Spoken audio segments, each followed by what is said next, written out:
성령은 영적 식물을 잡수시고, 그 다음에 영이 거듭난 사람은 성령을 먹고 마시는 거죠. 그러나 이제 영으로 거듭난 적이 없는 사람, 이건 이제 짐승인데, 짐승은 육식성이라 육체를 잡아먹는다 이거예요. 그럼 모든 육체들은 그러면 또 짐승의 영혼을 먹고 마신다 이거예요. 짐승의 영혼이라는 건 사실은 이제 가르침이죠. 가르침을 받아들인다 이거예요. 선현적인 사람은 육적이고 혼적인 것을 가르치면은 반짝반짝 그냥 막 잘 알아듣는 것 같고 아멘이고 막 그러는데, 영적인 가르침은 받아들이기 어렵다는 거예요. 예수님은 오셔서 내가 너희 이르는 말은 영이요 생명이다, 이걸 가르치니까 의문에 속한 혼적인 말을 해주면 사람들이 땅의 일을 말하면 다 알아듣는 것 같지만 실제는 못 알아들어서 그런 거예요. 예수님은 땅의 일을 말해도 영에 속한 것을 비유적으로 하느라고 그게 땅의 일을 얘기를 한 것이지 육신적인 얘기를 한 게 절대 아니거든. 소경 뭐 고쳐주고 무슨 귀머거리 고쳐주고 병자들 고쳐주는 얘기만 했으면은 오늘날 기독교계에는 99% 이상이 육신이 병 고치는 걸로 다 그렇게 받아들인다 이거예요. 그러나 사실은 성경은 그건 하나의 표상일 뿐이고 실제로는 너희 정신 상태가, 너희 양심상 다 죽었다, 너희 양심이 다 병 걸렸다, 이걸 말하는 거거든 지금. 엊그제 신문 보니까 뭐 누가 뭐 자기 인기 뭐 좀 누구만 묻어다고 그러니까 당신 병 걸렸어요 그랬다고 이제 그래가지고 신문에 났던데, 그 사람 대통령 병 걸려가지고 지금 이제 그렇게 대답을 했겠죠. 그 다음에 겉으로 볼 때 그런 모든 육식성 짐승들은 풀을 먹지 않으니, 이 말씀들은 다 감추어진 영적인 비유의 말씀들로서 의문의 말씀대로라면 위의 말씀이 모두 거짓이 되고 마는데 그 의미를 살펴서 깨달아야 합니다. 초식성 모든 짐승들은 구속받아 아들의 나라에 자칭으로 들어간 거예요. 들어갔으나 육신에 속한 신자들을 풀이다 그래요. 풀은이라는 것은 살았다라는 증거예요. 풀은 풀을 식물로 준다 했지 무슨 낙엽을 식물로 준다고는 하지 않았으니까. 그러나 이런 말은 살았다 하나 죽은 자들이다 그런 표현인 것이지 진짜로 살아있는 자는 육체가 아니다 이거예요. 산 자는 영이 살리는 건 영이 무조건 영이 살아야 되는 거예요. 그래서 육신에 속한 그런 신자들을 상징하는 비유이기 때문에 육신에 속한 신자들을 잡아먹는 자들이다, 짐승들이다 이거예요. 그들은 본인들도 육체, 즉 성령으로 영이 거듭난 적이 없는 사람들이다 이거예요. 육은 육을 먹는 거예요. 영은 영을 먹고 마시는 거예요. 이게 창세기 1장의 비유입니다. 그 다음에 성경의 설명과 같이 풀은 육체요, 풀의 꽃은 세상 영화를 상징하는데 영적으로 모든 이방인들이나 모세와 그 지휘자들은 육체들이요, 풀을 먹는 짐승들은 육신에 속한 믿음을 가진 신자들의 상징이며, 역으로 육신에 속한 신자들은 육체대로 믿는 자들에게 육적인 신앙을 지도하는 모세와 모세의 제자들을 위하여 하나님이 주신 식물들이다. 또 식물된 자들은 모세와 그 제자들의 가르침을 여과 없이 받아들이는 거예요. 서로가 먹고 마시는 것이죠. 이게 상징이에요. 예수님이 오셔서 나는 하늘로서 내려온 산떡이다, 또는 내 피를 마셔라, 이런 표현을 하면서 나를 먹지 아니하는 자는 그 속에 생명이 없다 이렇게 말하는데, 이것은 예수의 육신의 몸을 식인종이 되어가지고 살을 뜯어먹고 그 드라큘라처럼 피를 마셔라, 빨아먹어라, 그 말이 아니잖아. 지금 이것은 내가 너희에게 가르치는 이 새로운 가르침을 너희가 받아들여라, 그 말인 것이지.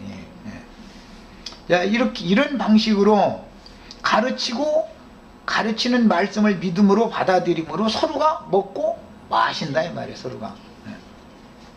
반면에 모든 육식성 짐승들인 아담 세계의 들짐승들은 가인이나 에서 등과 같이 육신에 속하며 성령은 없는 목자들 혹은 율법 제사장들로서 자칭 경작자 노릇을 하는 몰지각한 목회자들이요. 이제 가인이 땅에 농사하는 자였으니까 그 유업을 상속받은 사람이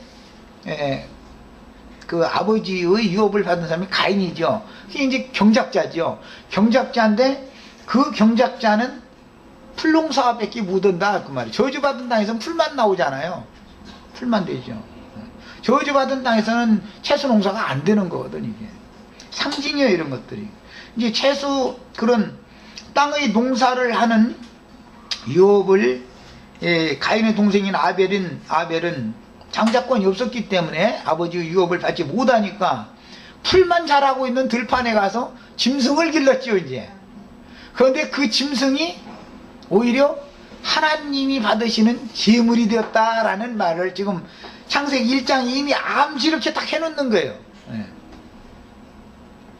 야, 그러니까 아벨의 제사라고 하는 것은 모세의 율법 제사를 상징한 거죠.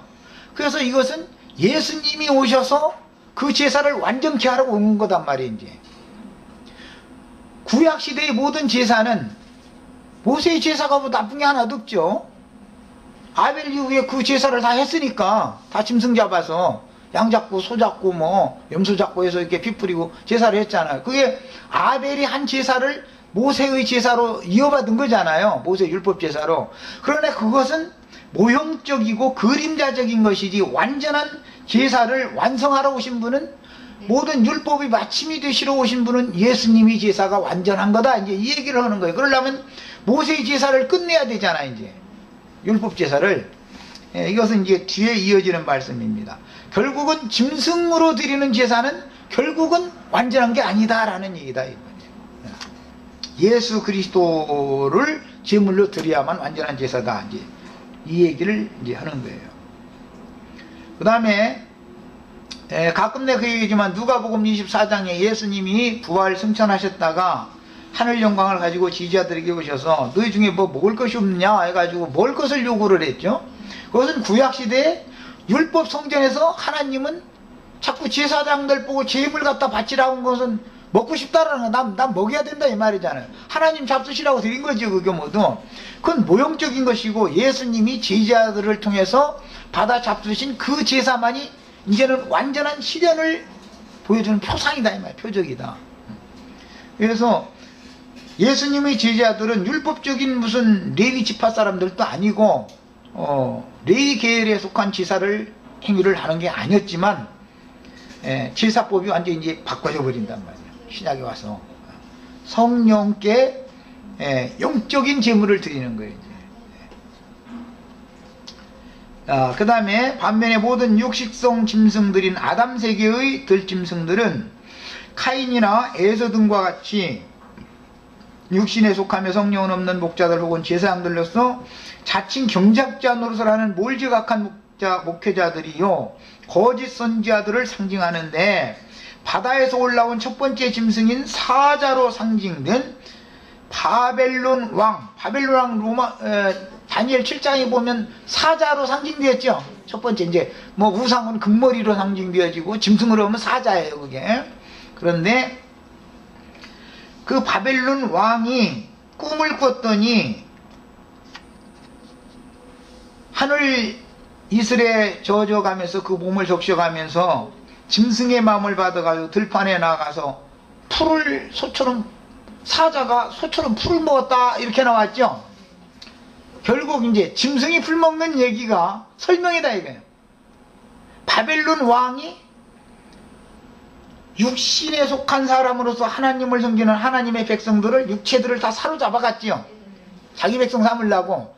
원은 그게 하나님 백성이잖아요. 모세의 율법을 지키는 백성들이에요.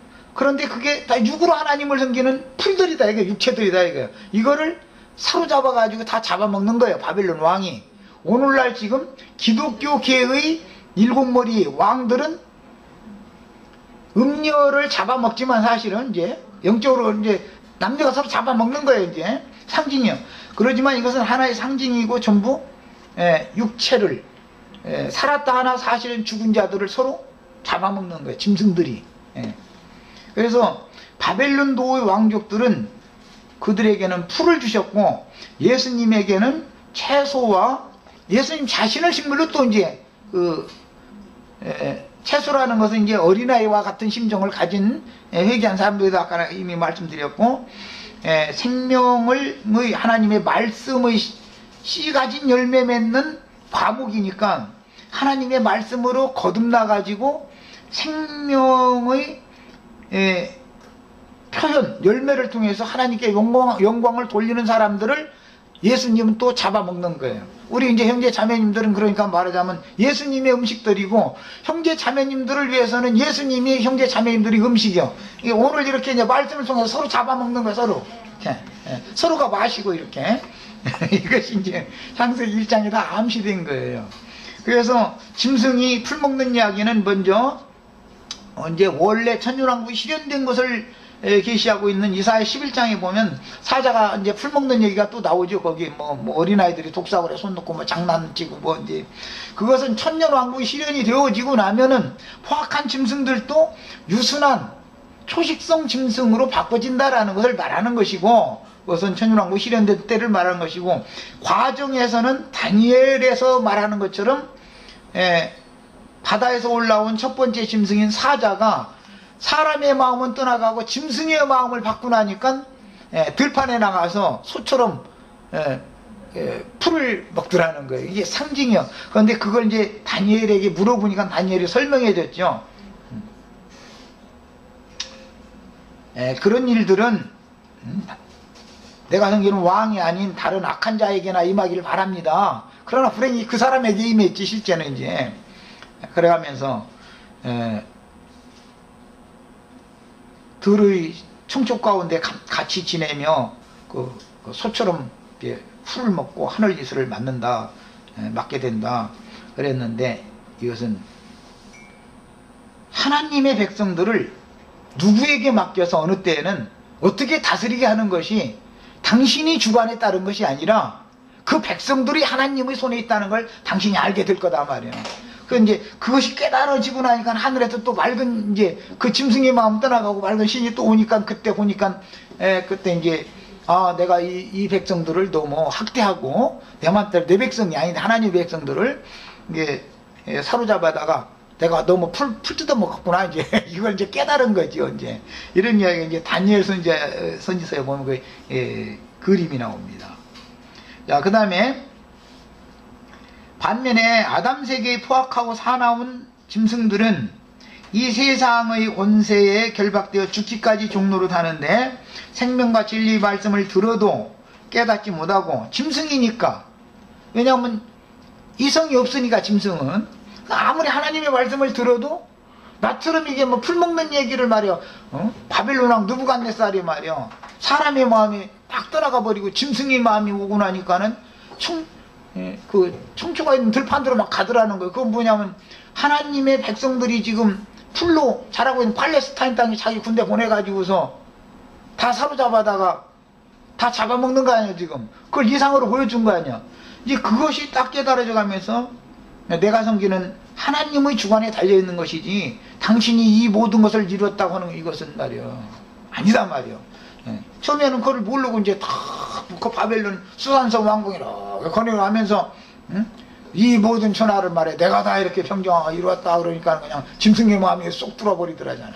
그런데 그걸 깨닫고 나니까 짐승의 마음이 떠나가고 하늘에 맑은 신이 또 오고 나니까 이 내 백성이 아닌데 하나님의 백성을 내가 너무 이렇게 짓밟았구나 이제 이런 걸 깨닫게 됐다는 거거든요. 이제 이런 것은 모두 참 성경에 감춘 모든 암호화된 문자들로 돼 있다는 걸 알 수 있는 거예요.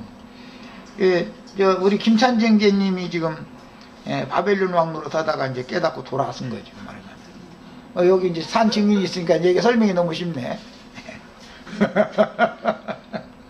풀 뜯어먹고 살던 소였었는데 사람이 하나님의 형상과 모양으로 창조되어지고 만들어진 사람의 신이 딱 떠나가 버리고 짐승의 마음이 싹 오더라는 거예요. 그러니까 그냥 전도해가지고 다 잡아먹는 거죠. 풀 뜯어먹는 거죠. 그런데 그러고 나서 이제 형제님이 이제 좀 다 망했으니까 다행이지, 만약에 흥왕해서 이제 전도가 잘 됐어 그러면은 이 짐승의 마음이 떠나가들 않죠. 맑은 정신이 안 오는 거죠. 바벨론이라는 나라가 망하고 나니까 그때서 이 바벨론 왕이 제정신이 뚝 들어온 거지, 막 자기 맘 따라 흥왕할 때 같으면은 이 모든 것은 다 내가 이루었다 막 이런다는 거 아니야. 그러니까 당신이 주관에 달려있는 게 아니다. 당신이 사로잡아간 하나님이 백성들 그들의 하나님의 주관에 달려있는 거다. 이것을 당신이 깨닫는 날 말이에요. 당신이 왕궁으로 다시 돌아오게 될 거다 그랬잖아. 진짜 왕궁에 다시 돌아온 거예요. 이제 여기 아무것도 아닌 것 같아도 여기 왕궁이야 진짜로. 바벨론도 수산성에서 큰소리 쳐봤자 다 소용없는 짓이야 그게. 깨닫고 돌이켜서 내가 하나님의 백성을 내가 임의로 좌지우지고 볼 수 있는 게 아니다라는 걸 깨닫는다는 게, 목회자가 이렇게 바벨론 왕이 그거 깨닫는 건 쉬운 게 아닙니다. 이거는 내가 이런 얘기하면은 말이야 나 목회하는 거 배 아파가지고 막 이런단 말이야. 저희는 말이야 불과 막 5, 60년 모인다며 그게 무슨 20년 목회한 것이 5, 60년 전도 했어 이러고 적어도 몇만 명은 모여야지 말이야. 이런 사람들은 다 그 사람들 속에 보여요. 다 그 많은 사람들 위해서 강대상에서 이렇게 수만 명이 물결치도 나오면 다 이거 내가 이렇다는 자부심이 얼마나 뿌듯하겠어요. 짐승의 마음이 지금 뿌뜯어 먹고 있는 거예요. 짐승이 지금 그 얘기인 거예요. 그런데 이게 진리를 다 깨닫고 나니까 아 내가 짐승이었고 나 이건 풀 먹고 있었구나 말이야. 찻잎을 맞아가면 들판에 나가서 말이야 내 집 놔두고. 아니 왕이니까 왕궁 가지고 왜 들판에 가서 풀 뜯어 먹고 앉았어. 왕궁에서 살아야지 왕처럼.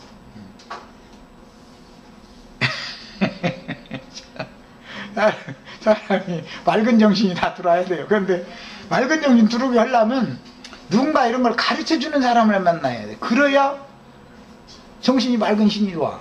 그 전에는 혼동이 와가지고 모든 걸 다 그냥 요나서 두고 사장 뭐 그 시작부터 그냥 내가 뭐든지 내가를 앞세우는 거 그 문제가 있는 거 그거는.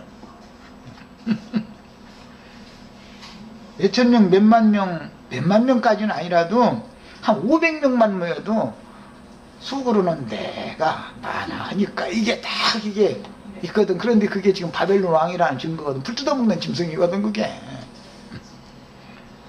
그런 뜻이에요 이게. 여기 산증이 있어가지고 설명이 너무 쉽네. 바벨론 왕 풀 뜯어먹고 있다가 지금 이제 제정신 들어가지고 이제 왕궁으로 들어와서 정상적인 왕이 먹는 왕의 식물을 왕의 상에서 주님의 상에 앉아서 주님의 식물을 먹여야 되는 거지. 들판에 나가서 내 집 왕궁 놔두고 들판에 나가서 하늘 일을 맞아가면서 풀 뜯어먹고 앉았어? 뭐야 그게. 그런데 또 소래잖아 또 그게. 소처럼 뜯어먹는 하나님 종이라는 거야. 일꾼이라 그래. 주님에서 그냥 풀 뜯어먹는 일꾼이야 그게 말하자면. 이런 것이 다 비유들입니다.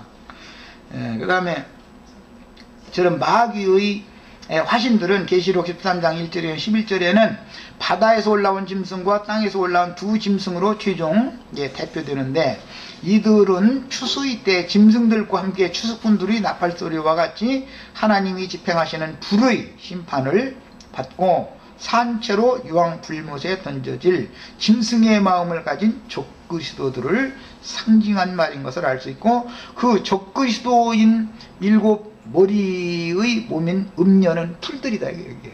창세기에서는 상징이다 이게. 육체의 밥이다 이게. 그래서 고린도 후서에 보면 너희를 자고하다거나 뺨을 치거나 잡아먹을지라도 잘도 순종하는 도다. 그런데 바울이 잡아먹으려니까 난 당신한테는 안 잡혀먹겠다고 자꾸 도망가고 말이 그랬다는 거잖아요. 예수님도 잡아먹으려고 온 거고 마귀도 잡아먹으려고 세상에 지금 이렇게 두루 도는 거예요 지금.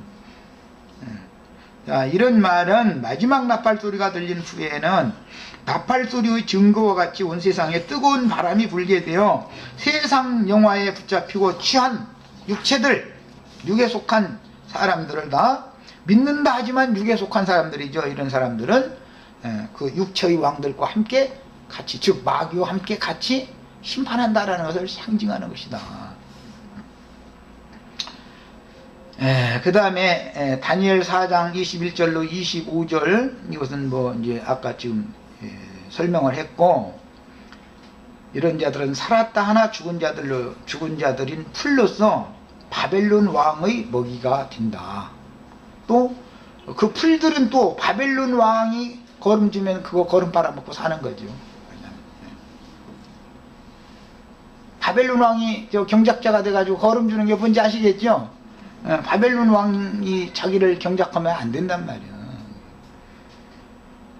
특히 들짐승 중에서 가장 간교한 뱀은 모든 짐승들보다 더욱 저주를 받아 중신토록 흙을 먹게 되는데, 이 말씀은 하나님의 신이 함께 하시지 않는 모든 사람들은 저주 아래에 있는 자들이며, 거짓 선지자들은 더욱 큰 저주를 받아 심판받고 멸망받을 때까지 육에 속한 모든 거짓 신자들을 잡아먹는다는 뜻이다. 육은 육을 먹는 거예요. 영은 영을 먹는 거예요, 서로. 이것이 창세기 1장의 먹는 법칙을 말씀을 여기서 그래서 이렇게 해놓은 거예요. 반대로 씨 가진 채소와 씨 가진 열매를 맺는 과목은 그리스도와 사도들을 상징한 것이며, 영에 속한 신자들은 그리스도와 사도들의 입으로 나오는 신령한 식물을 먹게 마련이며, 역으로 씨 가진 채소와 과실을 먹는 신자들은 그리스도와 주의 보내심을 받은 주의 증인들을 위한 식물이 된다라는 뜻입니다. 목회라는 건 어쨌든 목회한다는 건 잡아먹는 것이고, 믿는다는 것은 또 목회자에게서 나오는 가르침을 받아들인 걸 말하는 것이잖아요. 이게 서로 먹고 마시는 걸 상징을 해놨어요. 자, 창세기 이제 1장 31절에 하나님이 그 지으신 모든 것을 보시니 보시기에 힘이 좋았더라. 저녁이 되며 아침이 된 이는 여섯째 날이니라 그랬는데, 영원전의 창조 세계가 전사장 루시퍼의 반역으로 함께 몰락하니 물로 심판하신 후에 구속사의 새 창조를 이루신 날들은 여섯째 날까지 일하심으로 이루셨고, 하나님이 행하신 일들의 결과를 보실 때 그분이 창조하시고 만드신 모든 것을 보시고 심히 좋았다고 하셨습니다. 하나님이 공중권세자들의 처소인 궁창하늘을 만드신 둘째 날 외에 있게 하시고 만드신 모든 것을 보실 때 날마다 좋으셨으나, 모든 것을 보셨을 때, 즉 하나님의 일이 마쳐지고 그 일이 다 했을 때 심히 좋으셨던 것은 영원전부터 하나님의 마음속에 감추어진 비밀의 경륜이 다 이루어짐으로 하나님께서 크게 만족해 하셨다라는 것을 묘사한 말씀으로써, 먹고 싶은 자들을 다 먹었다, 그러니까 그게 기분이 좋다, 이제 그 말이에요. 배부르면 만족하지요, 사람이. 뭘 먹으면 만족하잖아요. 기분이 좋지요. 먹었는데 기분 나쁠 일은 없죠. 약 먹는 거 아닌다면은.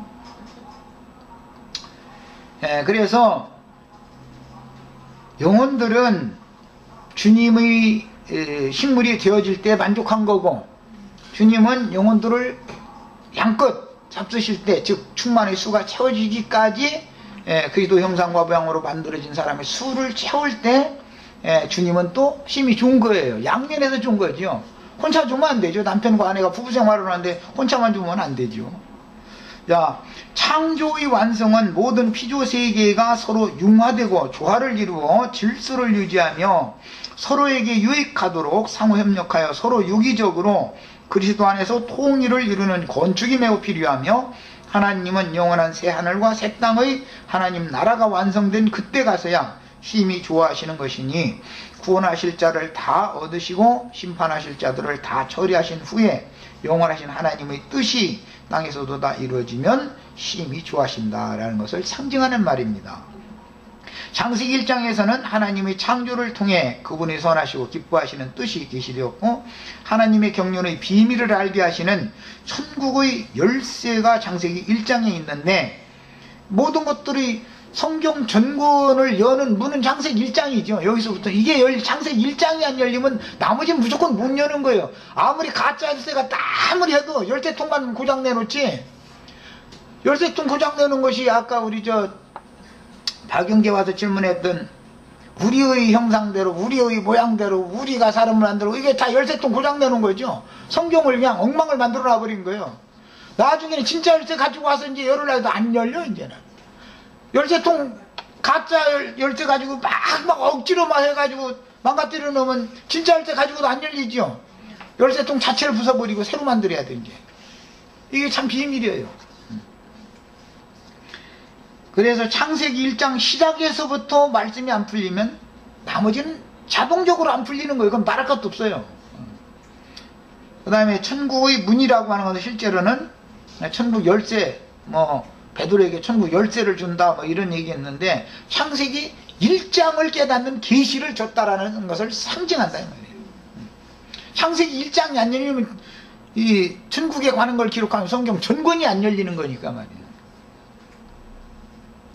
그래서 시작이 잘 되어야 된다는 것이 성경에 참 강조되고 있습니다. 그 다음에 창세기 2장 4절 하반절 이후에는 한 분 여호와 하나님께서 그 계획을 땅에서도 이루시는 구속사의 새 일을 하시기 시작한 사실을 다루며 구약성경은 모형과 예표와 그림자로서 구속사를 계시하고 신약성경은 구속자가 땅에 와서 행하신 구속의 일과 아들의 영을 보내어 구속하신 신자들을 구원하여 하나님의 비밀스러운 경륜을 실현하시는 새 창조의 일들을 다루게 됩니다. 물질계의 예창조든지 영계의 새 창조든지 태초부터 계신 생명의 말씀으로 창조하시며 만들어 가시는데, 잠언 8장 22절로 31절에는 하나님의 지혜이신 하나님의 지혜를 이제 참 빛이라고 그러죠. 그 지혜에 이르도록 가르쳐서 깨닫게 해주는 건 지식이라고 그러죠. 그리스도께서 창조도 되심을 계시하며 골로새서 1장 15절로 18절에서는 그리스도 곧 교회의 머리가 되시는 분께서 만물을 창조하셨으며 만드시는 내용들을 계시하고 있습니다. 물질계의 만물과 옛사람들은 예창조이며 예창조는 첫사람 아담을 여자의 머리로 세우셨으나 마귀에게 속아서 세상 나라에 저주가 들어왔으며 세상에서 불러내신 신자들로 세우는 교회는 새로운 피조물의 새 세계로서 하나님의 지혜신 그리스도께서 새로 창조하시고 주님의 모든 정성과 뜻을 다하여 만드신 최상의 걸작품이요 거룩하고 흠이 없는 영광스러운 교회는 그리스도의 몸입니다. 그러나 땅의 7 교회들은 마귀와 그 사자들을 통해서 다시 세속화되고 타락하게 마련이고 반드시 7 교회들에서 빼내심을 받은 자들의 장작교회로 회복되어야 하는 것을 암시합니다. 타락한 인간들의 체계인 세상 나라의 우두머리는 이 세상신 마귀인데, 마귀는 바다의 큰 짐승들과 땅의 짐승들을 통해서 타락한 인간들의 세상 나라를 다스리게 되며 그리스도 안에 있는 하나님의 지혜와 지식의 모든 풍성과 부요는 교회에게 주신 은사자들인 사도와 선지자들과 목자와 교사들에게 하나님의 지혜와 지식을 맡겨서 그 사역자들에게 가르침을 받은 교회를 통해서 주님의 신령한 새 몸이 완전하게 표현됩니다. 이것은 복받은 사람에게 주신 식물을 서로 먹고 마시는 것과 당연히 관련되는 얘기입니다. 교회는 구속받은 네 생물이며 생물의 머리는 그리스도인데, 그리스도는 우주 경영을 판단, 결정, 통제, 지시하여 다스리시며 몸인 교회는 머리를 붙들어야 하고 머리의 지혜와 지식과 명철함이 몸인 교회를 통해서 세상에 표현되므로 교회는 세상을 비추는 등대로도 상징이 되어집니다. 그 다음에 하나님께서 모든 피조세계를 창조하신 후에 하나님 자신의 형상인 그리스도의 형상대로 남자와 여자를 창조하셔서 그들과 언약을 체결하셨는데, 언약의 내용은 복을 주신 남자와 여자인 사람에게 생육하고 번성하여 땅에 충만하라, 땅을 정복하라, 바다의 고기와 공중의 새와 땅에 움직이는 모든 생물을 다스리라 하신 것인데, 이 예언은 교회 시대를 거쳐서 천년왕국에서 실현이 되며 서두에 말씀드렸던 것처럼 구속을 이루시고 하늘 영광을 아버지께로 하셔서 하늘 영광을 가지고 제자들에게 오신 주님께서 40일 동안, 예수님이 이 땅에서 40일 동안 마귀에게 시험을 예수님 자신이 당하시는 것을 제자들과 함께 또 당하시는 거예요. 이것은 우리가 지금 복음을 믿은 사람들이 나머지 구원을 이루는 전 과정을 사는 것은 40일을 사는 거죠. 이 상징의 주님이 지금 우리와 함께 또 다시 오신 주님이 우리와 함께 계신다. 이게 시험 받는 40일 동안을 이래가면서 이 기간에 마귀의 시험에 들지 않고 오직 하나님의 사명과 하나님의 은혜 안에 머물 수 있도록 은혜의 영으로 계속 함께 계신 거예요, 지금 현재. 이런 방식으로 해서 주님 자신이 우리 속에 오셔서 다스리는, 만유를 다스리는 왕으로서 나를 왕의 이제 그 공동 왕이 되게 하려고 왕 훈련을 시키는 중이죠, 말하자면. 이것이 이제 상징이고,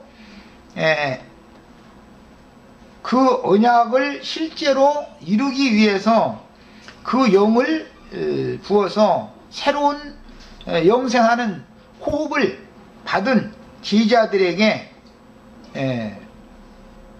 땅끝까지 이르러 내 증인들이 되어져서 모든 민족들에게 이 천국 복음을 전파해라.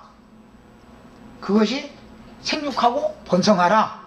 복받은 사람이 생육하고 번성하는 거예요. 이것이 이제 예수님이 복을 주러 오신 분이고, 복을 주러 오셨다라는 것은 성령으로 오셨다라는 뜻인데, 아브라함에게 약속하신 성령의 복을 제자들이 받는 거예요. 제자들이 나가서 복음 전파를 또 해서 그 복을 받아들이면 사람들이 또 복을 받는 거예요. 복 받은 사람들이 자꾸 이제 생육되고 번성되어지는 거예요. 이게 교회의 흥왕, 번성을 의미하는 것인데, 주님이 창세기에서 아담과 하와를 위해서 에덴 동산을 창설하셨던 것은 상징이고, 주님께서 오셔서는 구속하신 사람들을 얻어서 창신의 교회를 세우지요.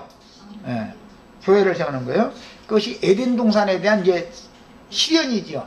그런데 마귀가 가만히 있지를 않고 땅에 있는 교회들을 마귀가 또 와서 그 말씀을 맡은 복받은 경작자들이 졸며 잘 때 와서 마귀가 악한 자의 아들들을 보내서 그 혼잡한 말씀, 가라지 의식을 덧뿌려 놓는다는 거예요. 밤에 와서. 그러다 보니까는 그 주님의 말씀이 심겨진 천국의 실상인 교회가 다시 세속화되어지고 타락되어지는 거예요. 그러면 이제 그대로 같이 계속 놔두느냐? 추수 때가 되어지면 하나님께서 천사들을 보내서 분별을 한다는 거예요. 우리는 지금 기독교 계에 있는 아시아에 있는 7교회들에서 이기는 자들을 나와라고 지금 분별시키는 말씀을 전하고 있는 것이죠. 분별시켜 가지고서 분별되어져서 나온 무리는 요셉의 단으로 이제 그 곡식단으로 묶는 거예요. 안 나오고 그 자리에 끝까지 계속 있으면 그게 가라지의 단으로 이미 묶여 있는 상태단 말이에요. 그래서 이제 성경이 추수 얘기를 하는데 보면 단으로 묶는 이야기를 많이 나옵니다. 그래서 가라지의 단이라는 것은 사실은 기독교계의 종교 조직이고 체계고 기독교계의 교리가 그 다발을 묶는 끈이지요. 끈이라는 하나님의 말씀도 그 알곡을 곡식들을 묶는 끈이지만 기독교계의 그 다른 교훈이 섞인 혼잡한 말씀이라고 하는 것도 그들이 이제 신학 체제의 교리들인데 이것도 다 기독교인들을 가라지 혹은 가라지의 단과 그 다음에 쭉정이가 거긴 많이 섞여 있게 마련이죠. 그걸 함께 해서 이제 묶는 거예요, 이렇게. 그래서 양쪽에서 추수를 할 때 보면 마귀는 자기 농사를 했으니까 몰래 몰래 자기 씨를 심어가지고 주님의 밭에서 지 농사를 했으니까 자기 농사한 것을 거둬갈 거 아니에요. 하나님도 제자들을 보내서 농사를 하셨으니까 자기 농작물은 또 거두가실 거 아니에요. 이렇게 해서 결론적으로는 창세기 1장 오늘 말씀 나눈 28절에서 31절 사이에 나오는 이런 모든 말씀이 천국 농사와 관련이 되는 것이고 목회와 관련이 되는 것이고 서로 먹고 마신다라는 문제, 이것은 어떠한 말씀을 누구에게 어떻게 가르침을 받을 때 그것을 누구는 분별해서 듣는 사람, 이것은 정결한 처녀로 자기 자신을 잘 지키는 사람이지요. 그러나 분별력 없이 이 말도 하면 저 말도 하면 하는 것은 그 영혼이 더럽혀지는 사람이다. 이게 상징이다. 그래서 정결하지 못한 처녀는 주님이 오셨을 때 소위 그렇게 기다리는 주의날에 주님께로 시까지 못하고 음녀는 음녀의 7머리들의 세계로 가게 마련이다. 이제 여기까지 하고 오늘 말씀 다 접도록 하겠습니다. 다음 시간에는 이제 하나님의 안식에 대해서 말씀을 더 나누겠습니다. 기도하고 마칩니다. 오늘 창세기 1장 28절에서 31절 사이에 나오는 말씀들을 이렇게 간략하게 요약해서 다뤘는데,